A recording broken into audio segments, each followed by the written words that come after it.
الحمد للہ والصلاة والسلام علی رسول اللہ وعن اسامة بن زید رضی اللہ عنہما قال قال رسول اللہ صلی اللہ علیہ وسلم یجاء بالرجل یوم القیامت فیلقى فی النار۔ اسامہ بن زید رضی اللہ تعالی عنہ فرماتے ہیں کہ رسول کریم صلی اللہ علیہ وسلم نے فرمایا، قیامت کے روز ایک شخص کو لایا جائے گا اور اسے دوزخ میں گرا دیا جائے گا۔ فَيُلْقَى فِي النَّارِ فَتَنْطَلِقُ أَقْطَابُهُ فِي النَّارِ، تو اس کی انتڑیاں دوزخ میں تیزی کے ساتھ باہر نکل آئیں گی۔ فَيَتَحَنُّ فِيهَا كَتَحْنِ الْحِمَارِ بِرِخَاءُ، وہ شخص اپنی انتڑیوں کے گرد چکر لگاتا رہے گا جیسا کہ گدھا چکی کے ارد گرد گھومتا رہتا ہے۔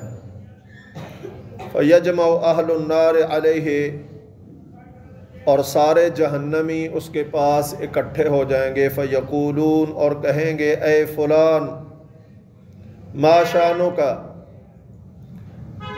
تو وہ اس سے پوچھیں گے کہ اے فلاں آدمی تیرا یہ حال کیوں ہے؟ الیس کنت تأمرنا بالمعروف وتنہانا عن المنکر، کیا تو وہی نہیں ہے جو ہمیں نیکیوں کا حکم دیتا تھا اور برائیوں سے روکتا تھا؟ قال کنت اأمرکم بالمعروف ولا آتیہ، وہ کہے گا میں تمہیں تو نیکی کا حکم دیتا تھا لیکن خود وہ نیکی نہیں کرتا تھا۔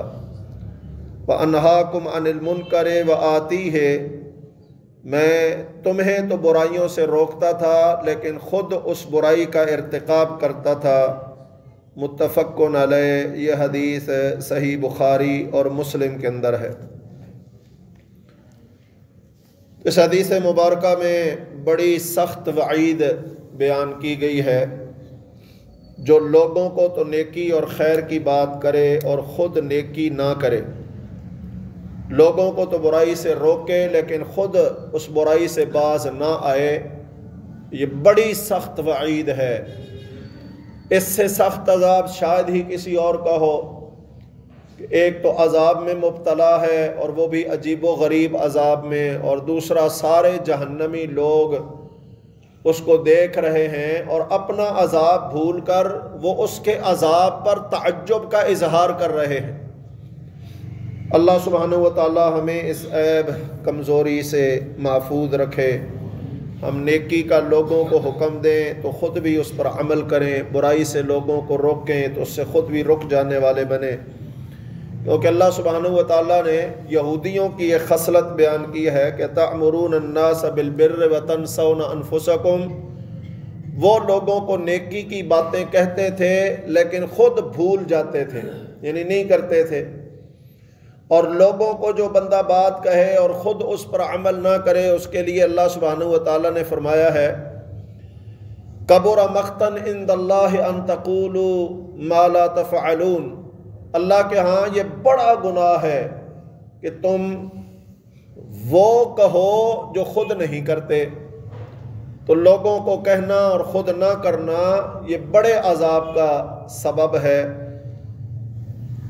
حذیفہ بن یمان رضی اللہ تعالی عنہ فرماتے ہیں، ان النبی صلی اللہ علیہ وسلم قال والذی نفسی بیدہ، اس ذات کی قسم ہے جس کے ہاتھ میں محمد صلی اللہ علیہ وسلم کی جان ہے، لَتَأْمُرُنَّ بِالْمَعْرُوفِ وَلَتَنْهَوُنَّ عَنِ الْمُنْكَرِ، تم لازمی طور پر نیکی کا حکم کرو اور لازمی طور پر لوگوں کو برائیوں سے روکو۔ اَوْ لَيُوشِكُنَّ اللَّهَ أَن يَبْعَثَ عَلَيْكُمْ عَذَابًا مِّنْ عِنْدِهِ، یا پھر مجھے ڈر ہے کہ تم پر اللہ سبحانہ و تعالیٰ کی طرف سے کوئی عذاب مسلط کر دیا جائے۔ ثم لتدعنہ ولا یستجاب لکم، پھر تم اللہ سے دعائیں کرو اس عذاب کے ٹلنے کی اور تمہاری دعائیں قبول ہی نہ کی جائیں۔ رواہ ترمذی، یہ حدیث سنن ترمذی کے اندر ہے۔ اس حدیث مبارکہ میں نیکی کا حکم نہ کرنے اور گناہ سے نہ روکنے کا عذاب بیان کیا گیا ہے کہ ایک ہے کہ بندہ بیان کرے، اب پہلی حدیث کو دیکھ کر یقیناً ڈر پیدا ہوتا ہے کہ یار کہیں کسی کو دوسرے کو کہوں اور خود عمل نہ کروں تو یہ بھی ایک وبال ہے۔ تو اس کے ڈر سے یہ نہیں ہے کہ اب نیکی کا کام کرنا، برائیوں سے روکنا چھوڑ دیا جائے، نہیں، بلکہ اپنے آپ کو تبدیل کرنا چاہیے۔ جہاں لوگوں کو نیکی کی بات کہے وہاں خود نیکی کرے، جہاں لوگوں کو برائی سے روکے وہاں خود برائی سے روکنے کی کوشش کرے۔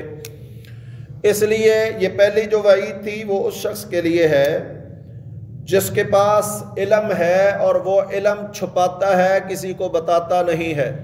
اس کے بارے میں اللہ کے نبی نے فرمایا الجم یوم القیامت من لجام النار، اسے قیامت کے دن جہنم کی آگ میں سے لگام دے دی جائے گی جو علم ہونے کے باوجود لوگوں کو خیر اور بھلائی کی بات نہیں بتاتا۔ اور دوسری حدیث کے متعلق نبی کریم صلی اللہ علیہ وسلم کی دوسری حدیث کو دیکھا جائے تو بات سمجھ آتی ہے کہ بلغوا عنی ولو آیا، اگر تمہارے پاس میری طرف سے ایک آیت کا علم بھی پہنچتا ہے تو اسے بھی آگے پہنچا دو۔